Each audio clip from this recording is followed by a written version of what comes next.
I believe people need epic experiences in their life. I want to go to Europe, or I want to drive across the country. Why does anybody want to get into bull riding or jumping out of an airplane? You can't find a more democratized experience that's epic than a national park.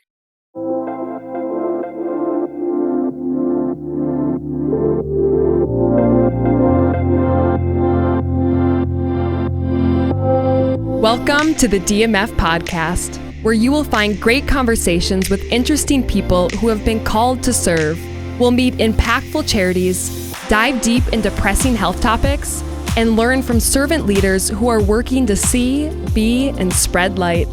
At the end of each episode, we hope you're inspired to realize that you have your own unlimited potential to change the world for the better. Join us as we work to create a region of the healthiest, most purpose-driven people on the planet. Welcome back to the DMF podcast. I'm your host, Whitney Isaacson, and thanks for joining me in another conversation as we highlight a wellness issue that's impacting us today. A lot of people say, man, I miss the good old days. In a world where we are more connected than ever with technology, and you could also say that we're more lonely and disconnected at the same time, we desire those good old days, where there was less distraction and noise all around us. But the good old days are not behind us. There are places that still make the good old days. Places like Medora, North Dakota, where people can fully step into a real Old West experience and life slows down. There's uninterrupted family time. People are being put right next to nature. All you hear are crickets at night, and you can even lose cell reception. In today's episode, we will be uncovering the value of a national park and a historic small town and how that can help us be more connected to the people and things around us that matter more than the hustle bustle of normal life. Today we'll be having our first remote guest on the podcast, and I'm excited to introduce our guest, Daniel Gannarelli, Development Director at the Theodore Roosevelt Medora Foundation. Daniel joins us for a fun conversation on the importance of unplugging from our busy lives and experiencing the historic Old West character of Medora, the Badlands, and Theodore Roosevelt National Park. Plus, Daniel gives us lots of fun history stories on the heritage of Theodore Roosevelt and Harold Schafer. So whether you're looking to learn more about Theodore Roosevelt National Park or hoping for some local insider favorites to plan your trip, I think you're really going to enjoy this conversation, so let's get into it.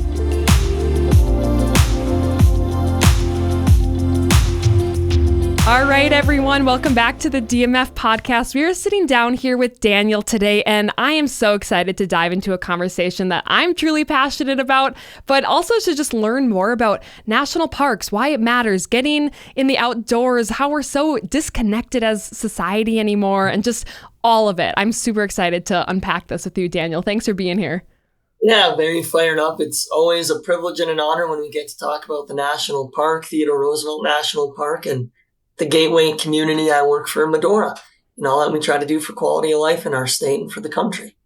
Yes. Thank you for that little overview of just, everything you're doing. So that kind of segues into my first question as just a fun icebreaker of just, why do you do what you do, Daniel? So I know you're the development director at the Theodore Roosevelt Medora Foundation, and what are you most passionate about in that role?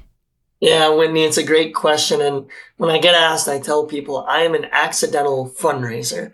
I grew up in Rugby, North Dakota, where I didn't really see a ton of philanthropy, let alone know how to spell it, right? You'd help the church, support the school with raffle tickets for sports. My parents would buy someone a meal that looked like they needed it. Then I go to University of North Dakota there in Grand Forks, get a marketing degree, and then come out to Medora where I work in our marketing department. And in the winters, 7-8 years ago, I joke with our boss, there was more deer than single females in the area. So I said, hey, could I move to Bismarck? I got a face for radio. I got up my chances of getting a date. And we didn't know if I could do my job there, right? He's like, marketing, it's in Medora. Like, I don't know, we'll think about it. And I said, well, Randy, I love the company. How do I stay with you guys and still have a little bit of social life balance that I needed at the time? And he said, have you ever tried fundraising?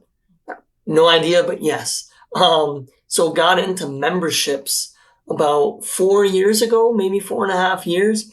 And then pretty quickly I'd be sitting in rooms with people where I'm like, these people love Medora and the Theodore Roosevelt Medora Foundation. I think they'd want to help more. Randy, can I ask him? And he, sure, go ahead. So it grows from our membership of $350 to pretty quickly asking for $25,000, $50,000, meaning some success because we just have such a great nonprofit, and all the people that came before me to help build it up where people love saying yes to Medora because they know they can trust us. They love the mission and what we're doing. And then the next 3 years, just taking on more and more responsibility. We've done all right for ourselves. And that's really how I came to the job.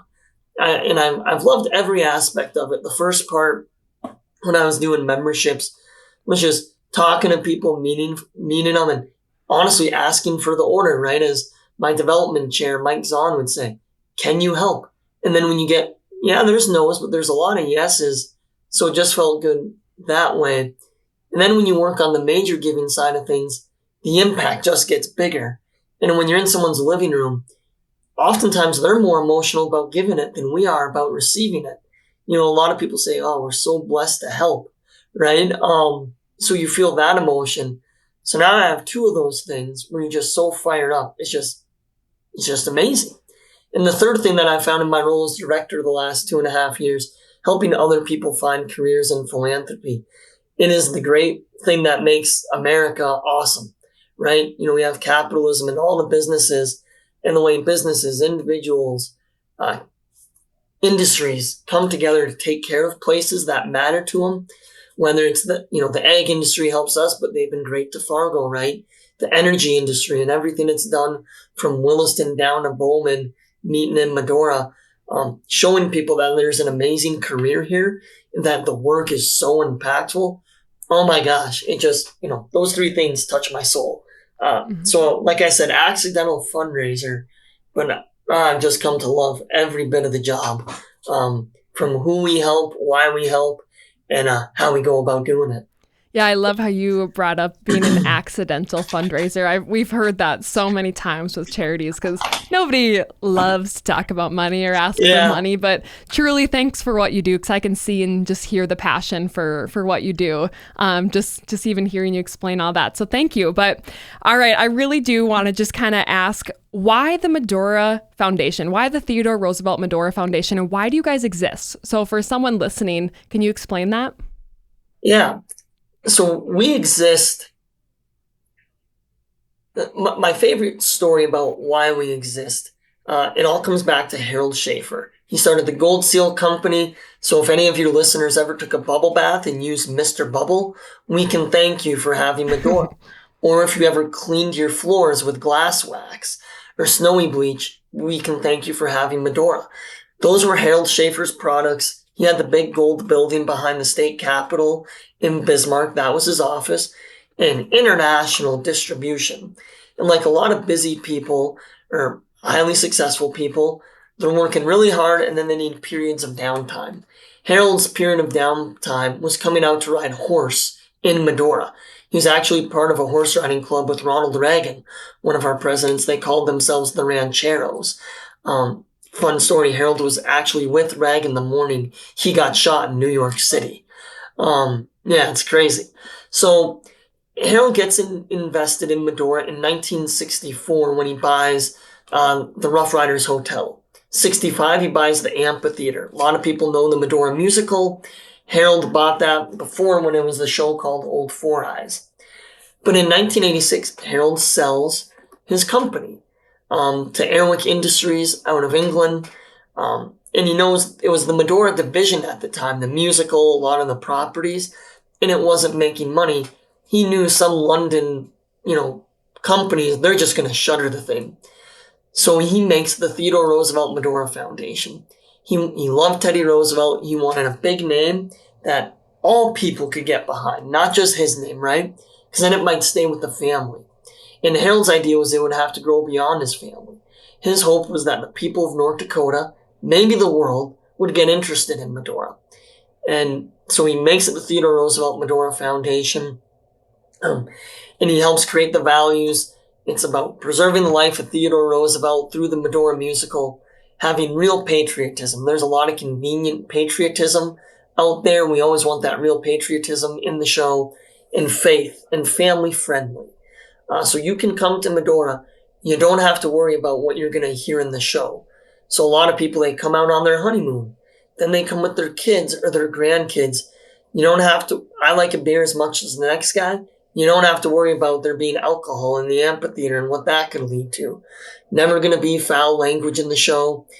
And he thought that's the one thing that'll keep families coming back. Like I said, he'd hoped the people of North Dakota would get interested. And if they did, it would survive. And if they didn't, then it would die. Harold very much was a capitalist in that sense. Last year, we raised, in our organization's history, we raised a gift to go over $100 million in gifts raised in our history. So I'd say not only have we survived, we've thrived. And that is because of the people in North Dakota being so interested. I can talk a little bit more about how we've grown because it's now way more than a musical. Totally. Well, I'd love to hear that. Tell us a little bit more about what you guys focus on. Yeah, great. So the value statements now, we say it's history, education, entertainment. If we can create experiences or places that have that tied into it, we know we have a winning product. And then we say, let's wrap it up in faith, family, freedom, like I was saying earlier. So we go from a musical, now we have a gospel brunch, right? That's outside of the mission a little bit, but when you look back to what those core values are, it's right in there.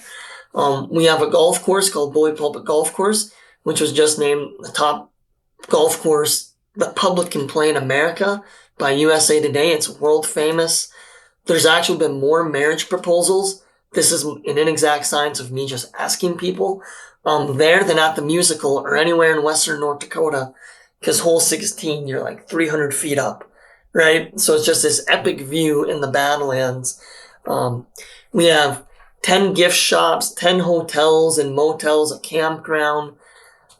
We have probably 12 to 15 food and beverage operations. We have a water park and a zip line.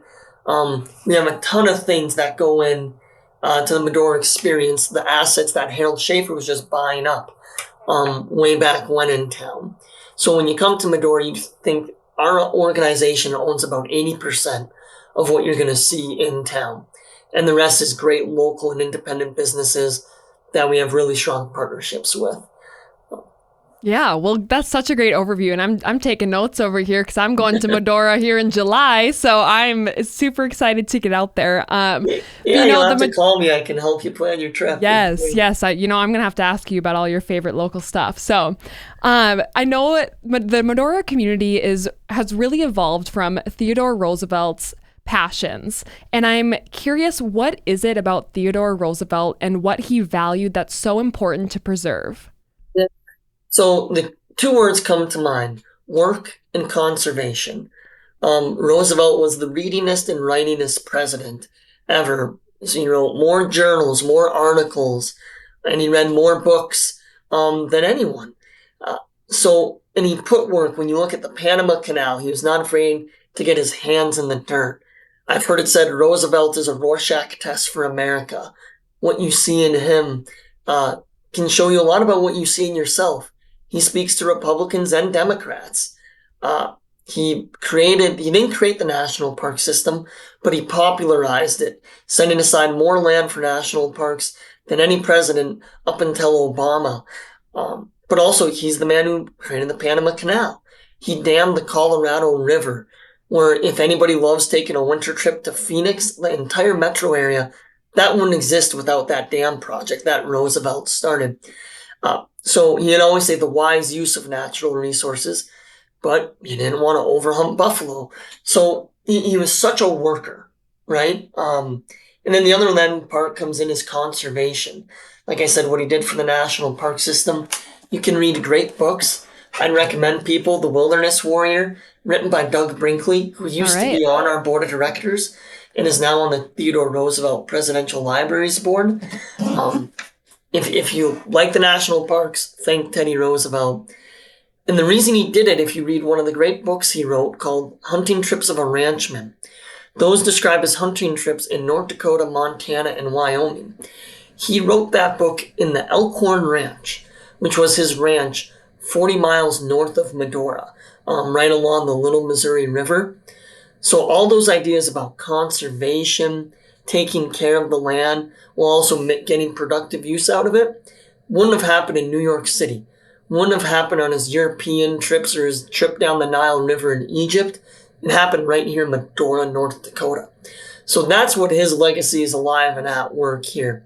So for us, we always want to preserve it. We want to show it to you. Teddy Roosevelt's in the musical, like I said. We have our own standalone Teddy Roosevelt show you can go see, done by Joe Wiegand. And you can really go deeper into that history and that lore. And it's all over our foundation. When people join us as a member for $350, you're a Rough Rider member.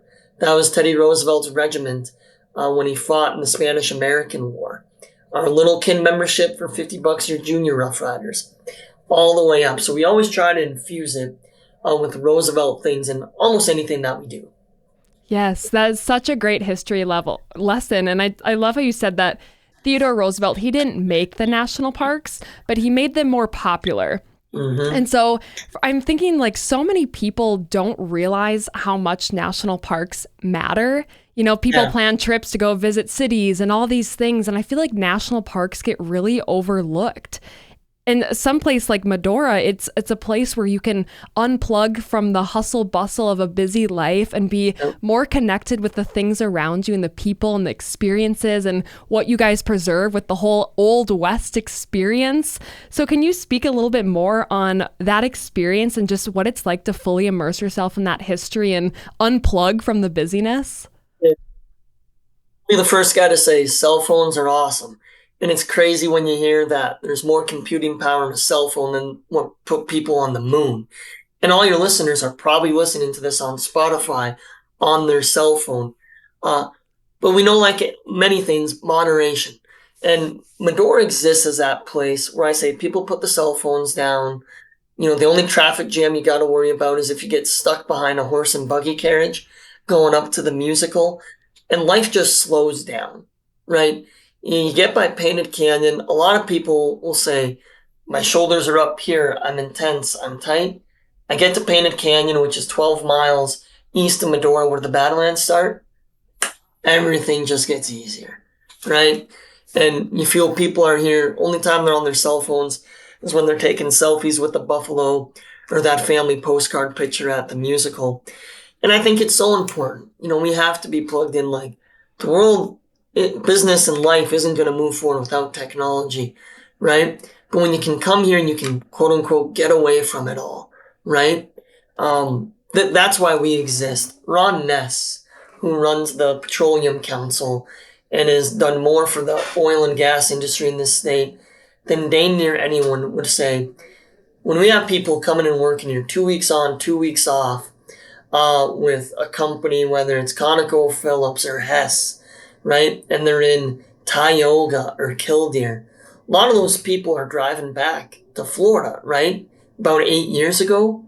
But once they discovered Medora, you could see the quality of life went up 100-fold. Oh, okay, I can raise my family here. I'm in Class B, small town America, which is great. But what do I have to do here? Oh, we have this gem called Medora that I can go from those 12-hour days where I'm just whipped to come here.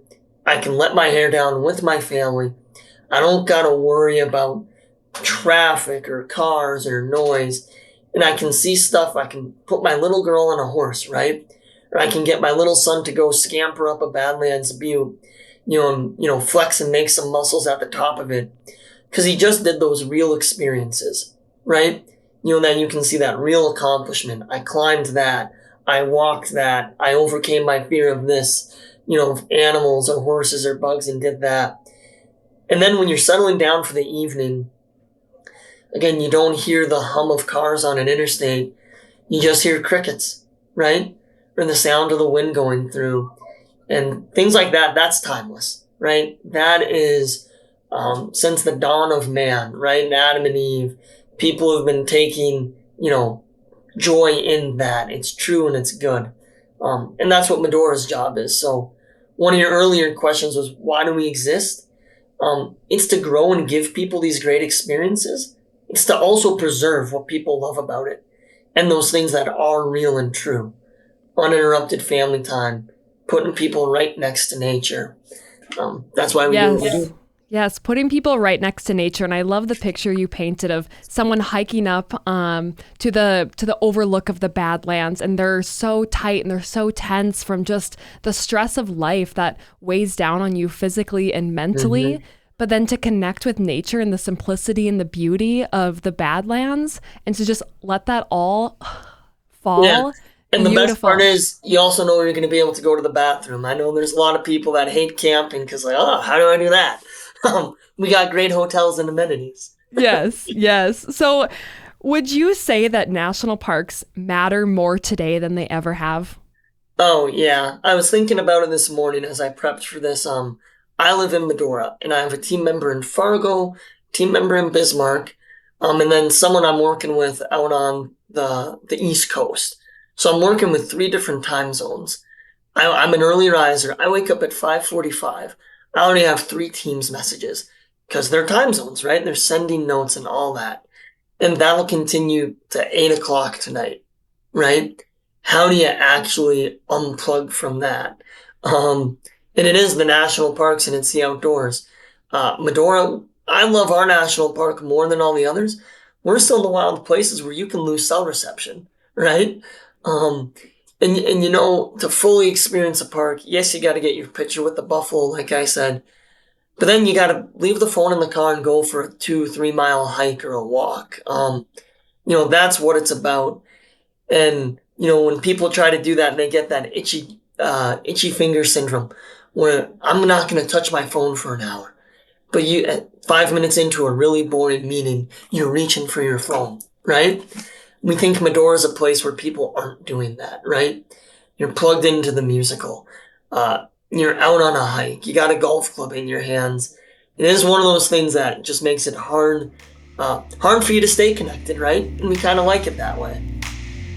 Did you know that medical expenses are the #1 cause of bankruptcy? If you want to help an individual or family experiencing a health crisis, loss of life, or other trauma, head to lendahandup.org to support a neighbor in need today. If you want to learn more about the silent epidemic of digital addiction, learn to spot the warning signs of child sexual abuse, or are interested in starting a charitable fund for a cause you're passionate about, head to dacmed.org today. Totally. I see all these statistics about how Americans are spending more time indoors. We're spending, on average, over 7 hours a day on screens, and Yeah. we're not leaving the house enough because so many activities and things are just at the tip of our fingertips, where we can just stay home all day and we don't need anything. We can get our groceries delivered to us, everything. And people don't realize the importance of what that might actually be doing to our physical and mental health. It'd be a fun question to start asking people. I just thought of this listening to Mm-hmm. you. We always say, oh, hey, how are you? Right?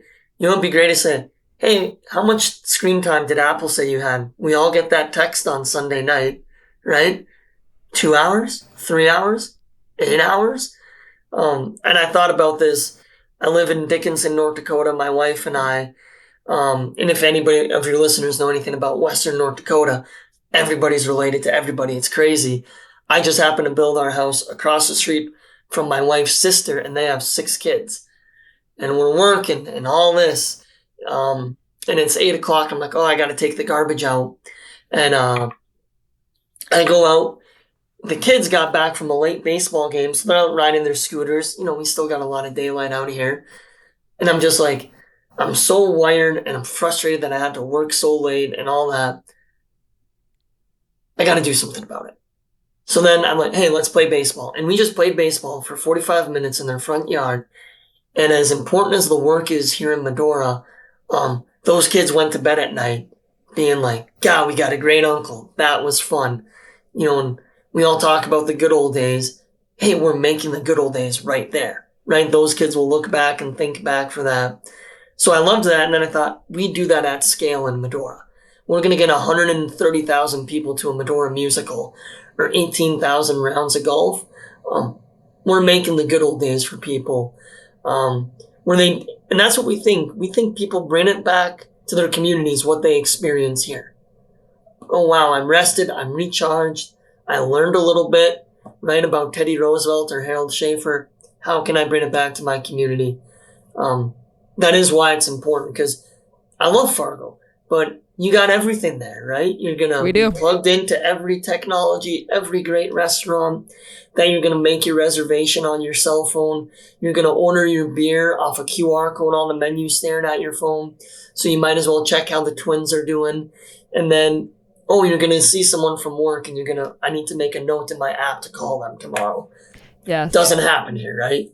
Exactly. No, I love how you brought up the good old days, because we are more connected than we've ever been, but we're also more depressed and anxious and lost and lonely and isolated than we've ever been. And we desire these good old days experiences, but we don't know how to find them, how to get them. So to go somewhere like Medora, where it's just embodied there. It's a full immersed experience in just the heritage, the history, the Old West experience. I love it. I love how you can lose phone service. That's a beautiful thing to still have. So tell me a little bit about Harold Schafer. I've heard some stories about, when he was developing Medora and just the things he was trying to preserve and think about as he's developing kind of with this topic of making sure people are unplugged and getting that full experience. Yeah, Harold was a visionary. Now when you come out here in July, when we catch up, you'll be like, your brain will just run with all the ideas we can do. We'll record a podcast in Medora. It'd be great. But back in that time, Harold, there was not a lot here. It was a broken down cow town. There was not a lot of infrastructure. Harold helped get all of that in here. The roads were pink, right? With scoria. That's what it looked like. Pray for your car tires and not getting them popped. And the story we tell is former governor of North Dakota, Secretary of Agriculture, Ed Schafer, was Harold Schafer's son. Ed was probably 13 or 14, up on Town Butte, one of the highest buttes in town, with his dad. And they're just kicking it around. And Harold says, "What do you see?" And Ed's like, nothing. There's not a lot here. And he's taking it as a literal question. And Harold said, "There's too much here to be lost."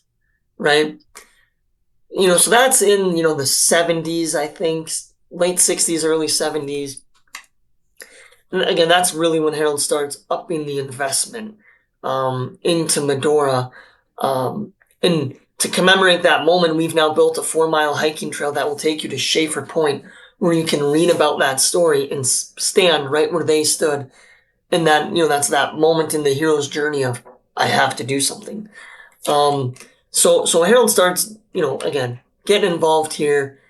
And again, the reason it's worked so well, when you talk to a lot of people, say over 60, 65, there's a Harold Schafer story. Where Bismarck State College is, Harold Schafer gave them that land to build it. We roughly put the number at 300 people Harold paid for at least a year or 4 years of college tuition to go through. Always had a kind word for everybody. And he lifted so many people up who remembered it years ago when they became successful. And we say, why do you do what you do for us? Harold Schafer, right? He was just a first-rate guy. And so the way he carried himself, the way he said yes to people, we all, as fundraisers, we all know about the Giving Pledge and what a lot Warren Buffett and Bill Gates have done. Harold was doing that way before, right? People think there's a lot there. I mean, there's means there, but nowhere near as much as you thought. And it was his goal. Can't take it with you. I'm going to take care of my family, and then I'm going to take care of my charities. And that was it, right? It was amazing. He was just a man of action that inspired a whole generation of philanthropists, from Fargo to Williston to Bowman up to Minot. He's an amazing guy. And his wife was an equal partner in crime with that, Shyla. Outside of our office building, Life Skills Center, you see a rock that says, "Hello, you nice people." Everything in Medora starts with service. We call it XYX, exceed your expectations. Shyla Schafer would say, "Hello, you nice person," whether she knew you or not, because she was going to assume the best in you. So we think we bring that to the guest experience too, and that's directly tied to those two people. Yes, and really what I pulled out of that is just Harold Schafer saying that there's too much here to be lost, Yep. even though his son's looking at it and being like, but there's nothing here.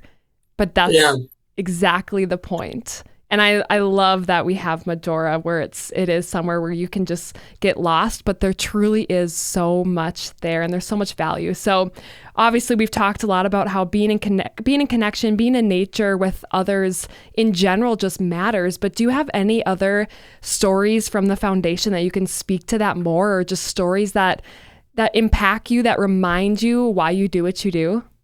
Yeah, one of the stories that comes to mind is my friend Rick Buchholz. He's from Fargo, North Dakota. Uh, had a great furniture company there. He's sold it off. He's still involved with the company that bought him. A lot of people in Fargo would know him. He's just a great guy. And he's rare in how great he is, but he's not unique in this statement when he says, I want my ashes spread in Medora. Yeah. So when you think about a place where people say, I want my ashes spread there, I want to be here, I want to be buried there, right? Or it's a place where we see 3 and 4 generations of family, and it's the same families every single summer. That is rare. That I'm a UND guy. I love hockey. You don't see a ton of that generations of families there. Um, that to me is one of our unique special things. The huge family tradition that we do have there. And I love it. So we hear stories like that. It's not happening every day, but it's happening more than we know. And I hear about it probably a couple times a month. Anytime I go up and sell popcorn in the amphitheater, give a behind the scenes tour, that's why I do what I do, right? And then I'm an expecting father. My son will be born any day now, and I think about the North Dakota that I want him to inherit. When I'm older and going through it, and to have places like Medora, where he's gonna learn grit, determination, hard work, cultures. A lot of people don't know. We have 150 seasonal workers that come here from other countries to go along with the other 200 Americans, plus our volunteer force, 600 volunteers here. So in our office, we have a non-denominational prayer room. I'm a Catholic, but I've worked with Muslims from Turkey, Buddhists from Thailand, and a lot of the world talks about coming together and working on things. I think it sometimes works and sometimes doesn't, but I sure as heck know what's happening here in Medora. This is our 60th anniversary of the Medora musical. We've been doing it for 60 years. Uh, I'm a humble North Dakotan, but I am pretty proud of the company that Harold, Rod Jade, and Randy Hudson-Buehler, our CEOs transitioning to retirement, and our new CEO, Clarence Sitter, have come together and helped build. Right, we're a place that all people can come here and work and learn from. So I think about that for the public and for my kid, and puts a smile on my face. Totally. Just the idea of a place that will last for generations and Mm-hmm. generations, and to have that real world experience. I didn't realize how many different cultures come together to work out in Medora. You're coming in July, Whitney. We might have what's called International Night. And I always joke for one night, Medora, North Dakota has the best restaurant in the world. I'm Italian. We always say the best cook in Italy, it's not any of these 5-star chefs. The best cook in Italy is grandma, right? With these homemade recipes, hundreds of years old. Take that times 50. For International Night, we give the kids an allowance. They go make their family recipes. So you're going to have Thai food, food from Ireland, food from Turkey, all grilled up hot dogs, right? American style. And it's world class, right? So people love it. It's not open to the public because you're doing this for us. If you're here when we do it, I'll get you an invite. All right, I'm looking into that for sure. Thanks for giving me the insider deets. I love it. So, all right, I know I kind of want to put a bow on top of this whole thing, and just can Yeah. you share with me why national parks matter Yep. to you? July is coming up here, and that's National Park and Recreation Month. And I'm just curious why national parks matter to you. Why do they matter to your foundation that you work with? Why does it matter to the Medora community? Yeah. So on a macro scale, they don't really have national parks the way we do in Europe, Japan. Like they have some protected things, but they are a uniquely American idea. that the world is starting to slowly adopt.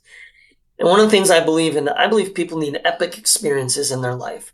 Like those moments, it's why I want to go to Europe, or I want to drive across the country, or I want to, why does anybody want to get into bull riding or jumping out of an airplane? You can't find a more democratized experience that's epic than a national park. Me and my buddy Eric Nelson took a trip out to Yellowstone many, many moons ago. And when you get to stand there at the lower falls and just see the epicness of that, and like, hey, the whole thing is a caldera and it's a volcano, right? Or you're down in Key West, Florida, and you see the Keys and these protected things. Oh, it's breathtaking, right? That's true. Anybody with a pulse is going to be like, this is different. And when you come into something that's different, it causes conflict and change in your heart and in your soul and in your mind. So people need that. So then coming down to the micro, with the Theodore Roosevelt National Park, you're not going to have the crowds that you have at Yellowstone or Glacier or any of those things. There's great hiking trails there. And we're a great gateway community. Some of them can get over corporatized and this or that. We're not that. We are the real deal. So when you think about where can you go and have a great national park experience, have the epic vistas, see the wildlife right there, and then you can come into town and see a great show like the musical or play a great golf course like Bully Pulpit. And here's the thing, you're not going to break your bank doing it, right? And there's so many things that our community, because of Harold Schafer and creating us as a nonprofit, and the great guidance from our board of directors, from free kids tickets on Wednesday and Sunday, to discounts on hotel rooms and all that. Where can you go have an epic national park experience? It's going to take your breath away, change your life for the better, connect you with your family, and then you're not going to break the bank like you're going to at Disney World, right? I think that's a win-win in my book, any way you slice it. Wow, so good. I love how you outlined just the term epic experiences. And it made me just think back to our whole conversations with just the disconnect with technology that we have nowadays in society, the disconnect with each other, that is, of just how those aren't epic experiences. It's not epic to be scrolling on Facebook for 20 minutes or heck, 5 hours of a day. They're not epic experiences that you touched, that are changing your heart and giving you an experience of a lifetime. And it makes me think about just the dopamine rushes that we get just being so addicted to devices, compared to the dopamine rush you would get hiking a really hard path at a national park or standing at the baseline of a waterfall, and that dopamine rush of just that epic experience. Yeah, I'm fired up for it because I believe in truth, right? Like there are things that are true and we know them to be true. And that's one of them. It's fun to be able to leave a nice comment on someone's Facebook post when they have a work or personal success. But then you're chasing it, right? And all that. And then we all know the mindless scrolling. We all do it. I'm guilty as charged. But when you come out here and when you achieve something or when you stand in awe and wonder, even if you're not a person of faith, just, something that the ages have been at work on, right? Hundreds of thousands of millions of years, all of that. It is different. And I invite everybody, please come to Medora, dip your foot in, right? Or come back and go deeper and jump in with both feet. That's one of the big reasons why we exist. For us, it all comes back. Harold didn't write this, but Randy Hudson-Buehler created it with his board of directors. Our vision statement is we connect people to Medora for positive, life-changing experiences. You come out here, that's what you're going to get. And it's our privilege to serve it to people. Yes. So before we wrap up, I'm curious with some more local insider tips, maybe for myself, but also for everyone. But What are some of your favorite things to do around the national park area, the Medora area? What is like a must do? I'm going to give you a quick 24 hours in Medora. You're going to wake up and either you camped in the National Park campground at Cottonwood or you camped at the Medora campground. You get up, you're going to go see Robin at the gas station, and you're going to quite literally have the best breakfast sandwich in the world. They're amazing. She's up at 5 a.m., makes them homemade every day. You're going to then go back into the national park, see the animals because they're moving early. You got to be in there at like 6:30 if you want the best view of the wildlife, the wild horses, the prairie dogs, the turkeys, they're all there. So get in there early. Then, rest, recuperate, head into town. It's Medora, so you're on vacation, so calories don't count. So get some ice cream at 11 a.m. Walk around, see the shops. We got a ton of great stuff. You might run into Teddy Roosevelt on the street or a cast member in the Medora musical. Big thing is say hello to whoever you sit by or run into. Say hello to your neighbor. I always say Medora's the great North Dakota get together. You say hi to enough people, you're going to find someone you know, who you haven't seen in a while. Then grab lunch at Little Missouri or Boots Bar. Maybe go play 9 holes of golf. Get back into town. See the Teddy Roosevelt show at 4:30. Then head up, have a steak dinner at the Fondue. See the musical, which is in its 60th year. We're very proud of it. We want everybody to come because it's amazing this year. Show is going now. And then the sneaky thing that people don't know is I'm going to tell you, go down to the Medora campground, grab a bundle of firewood, and if we're not in a burn ban, you can have a little fire on this little hidden beach directly north of the Medora campground office, right by the Little Missouri River. Wow. All right. Taking notes for There's myself and for everyone. Yeah. that is hands down. That's a me. great 24-hour trip right there. I love it. Thank you for that. So as we wrap up, my last question for you is, I know you guys have a lot of future projects you're working on, things that are going on. How can the community get involved and how can they support you guys? Yes. So the quick one of that is foundation.medora.com. You can take a look at everything from joining us as a member, making a general gift, just like we ask people to do with what you guys do on Giving Hearts Day. We always need help. We have $35 million in board-approved capital projects that we're working on raising money for. There's a lot there. But if I want anybody to know anything from my last comment here, it's thank you. Nobody owes us anything. And it's so unique that so much of who gives to Medora people, they're not from here, right? It's such a small town. The community's helped, yes, but if you just look at the bulk of volume of who makes a gift, it's people from outside of Medora. We are just so grateful and so thankful to all the people who've helped us. It means the world to us, and we really appreciate it. Yes. Well, thank you so much. This has been such a fun conversation, kind of been a fun history lesson in itself as well, but also just very encouraging to me and to everyone listening to just get outside, to disconnect from the hustle bustle of our busy lives and to unplug and plug back into the simplicity of the good old days, our roots, the old West, and just head out to Medora, unplug, and just enjoy nature, connect with others and the things that matter most to us. So thank you. For all the fundraisers that are listening to this after year-end giving season in January, come out and have a steak dinner at the restaurant and see a musical that we're doing in town. It'll be great. Heck yeah. All right. Well, thank you so much, Daniel. We're gonna clock out of this one, but I can't wait to just head out to Medora myself and just keep up more with what you guys are doing at the foundation. So thank you so much. Thank you guys for what you do. Really great talking to you, Whitney.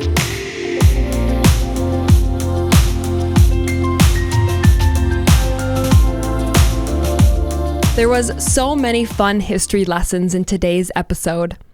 I still love the story of Harold Schafer telling his son while they're overlooking the Badlands that there's too much here to be lost.